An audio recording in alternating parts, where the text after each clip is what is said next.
Les marchés financiers avec IG Markets, CFD Trading. Bonjour, c'est Gilles du site boursicoté.com. Voici l'analyse technique des principales paires de devises du marché Forex, ainsi que l'analyse des matières premières telles que l'or et le pétrole.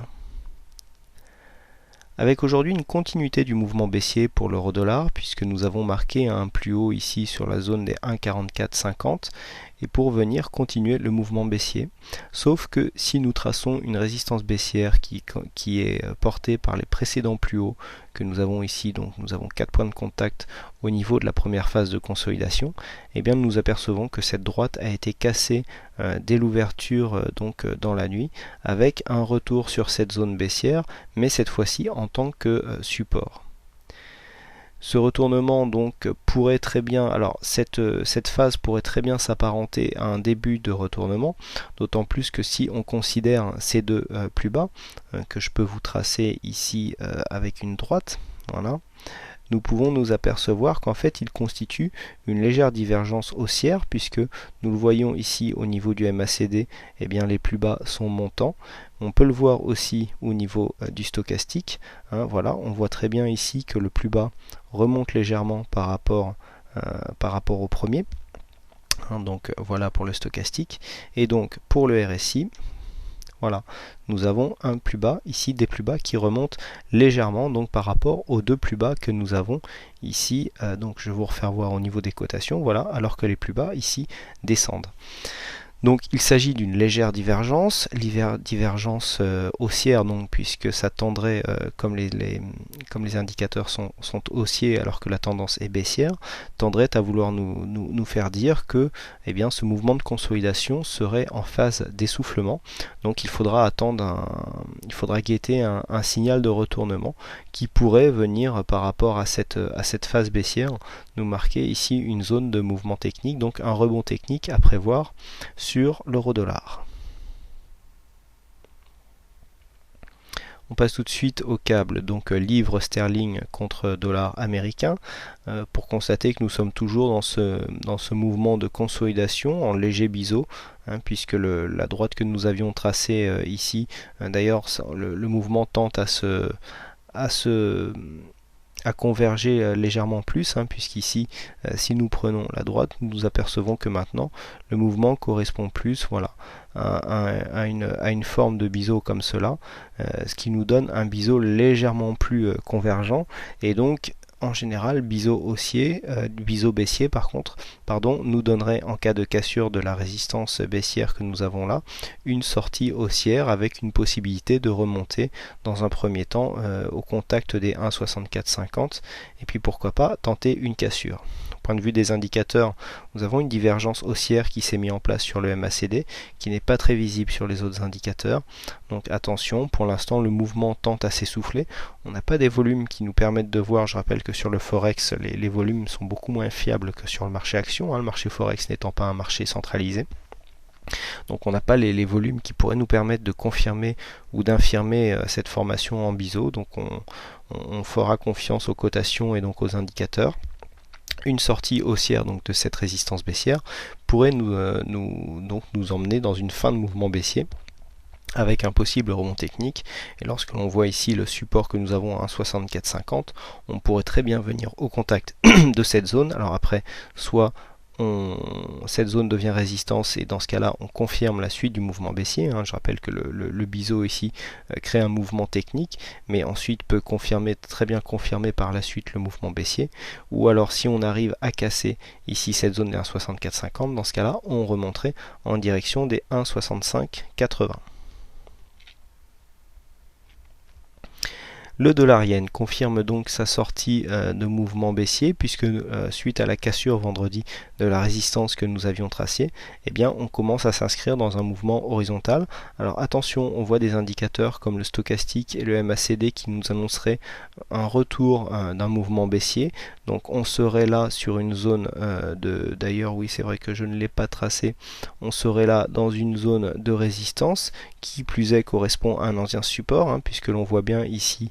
Voilà, on va tracer le plus bas. On voit bien ici que cette zone a déjà été support. cette zone a été cassée assez fortement, et puis lors du rebond, nous venons nous inscrire ici dans cette zone comme une résistance. Donc ça serait un signe d'overlap. Donc signe d'overlap, si l'on le conjugue avec les indicateurs que nous avons là, eh bien on poursuivrait le mouvement baissier certainement pour venir se rappuyer ici sur cette résistance baissière, cette fois-ci comme un support. C'est ce que fait donc la paire dollarienne depuis maintenant quelques temps.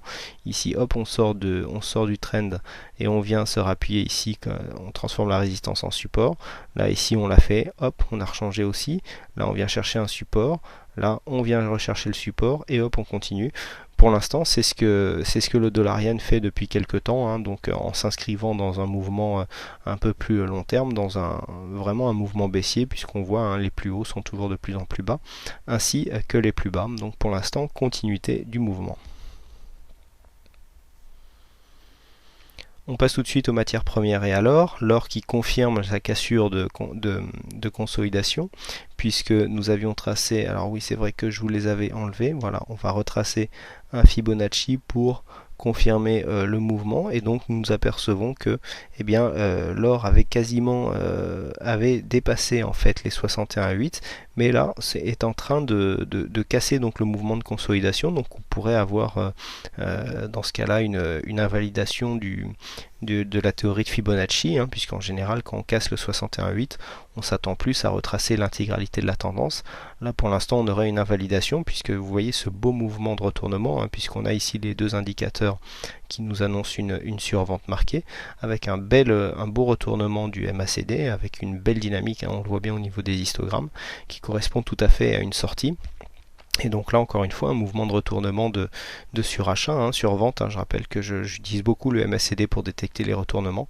Et bien là c'est clair, net et précis, c'est-à-dire la première bougie de retournement, c'est cette grande bougie verte, celle qui annonce le retournement. Là on avait tout loisir de se placer dans ce mouvement-ci pour profiter de la suite de la tendance, et donc de repartir pour valider en fait la cassure dans un premier temps de la résistance baissière. Et pour là nous venons certainement plafonner, puisqu'on voit que les indicateurs maintenant sont en surachat, que le MACD commence à infléchir un petit peu sa course, et donc certainement que nous allons sous l'ancien retracement des 50% au niveau de la zone des 1510 points, venir 1510 dollars l'once, venir chercher une résistance pour pourquoi pas avoir un petit mouvement baissier, donc pour consolider un petit peu cette hausse qui s'est faite donc depuis la fin de la semaine dernière.